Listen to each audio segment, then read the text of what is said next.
टोळी युद्धाचा बळी ठरलेल्या आयुष कोमकरवर पुण्यातील वैकुंठ स्मशानभूमीमध्ये अंत्यसंस्कार करण्यात आले। पुण्याचा माजी नगरसेवक वनराज आंदेकरच्या हत्या प्रकरणातील आरोपी गणेश कोमकरचा आयुष हा मुलगा होता। गणेश कोमकर हा नागपूर कारागृहात बंदिस्त आहे। मुलगा आयुषच्या अंत्यसंस्कारासाठी त्याला तात्पुरतं पॅरोल देण्यात आला होता। पोलीस बंदोबस्तात आरोपी गणेश कोमकरला पुण्यात आणण्यात आलं। त्यानंतर आयुष कोमकरवर अंत्यसंस्कार करण्यात आले। यावेळी पुण्यामध्ये मोठ्या प्रमाणात पोलीस बंदोबस्त तैनात करण्यात आला होता।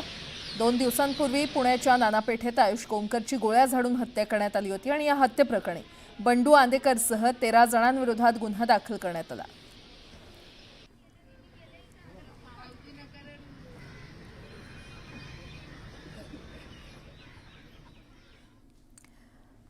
आयुष कोमकर हत्याकांडाने पुणे शहर हादरलं। पुणे नगरीत खरं तर पुण्यनगरीत पुन्हा एकदा गँगवॉरनं डोकं वर काढलंय। दरम्यान आयुष कोमकरच्या पार्थिवावर काल पुण्यातच अंत्यसंस्कार झाले। अंत्यविधीसाठी नागपूर तुरुंगात असलेले वडील गणेश कोमकरही उपस्थित होते। त्याला पॅरोलवर सोडण्यात आलं आणि गणेश कोमकरला पोलीस बंदोबस्तातच स्मशानभूमीमध्ये आणण्यात आलं। यावेळी एक विशेष प्रसंग चर्चेत आला। गणेश कोमकरला जेव्हा पोलीस घेऊन आले त्यावेळी त्याच्या हातात एक ग्रीटिंग कार्ड होतं।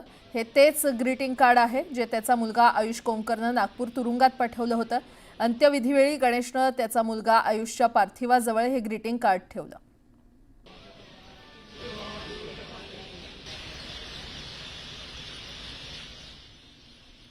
आणि आयुषनं हे ग्रीटिंग कार्ड पाठवलं होतं। त्यामध्ये काय लिहिलं होतं ते देखील आपण पाहूयात। आय लव्ह यू पप्पा, नवीन ड्रेस पाठवलाय। अशा पद्धतीनं आयुषनं त्याच्या बाबांसाठी हे ग्रीटिंग कार्ड पाठवलं होतं। बातमी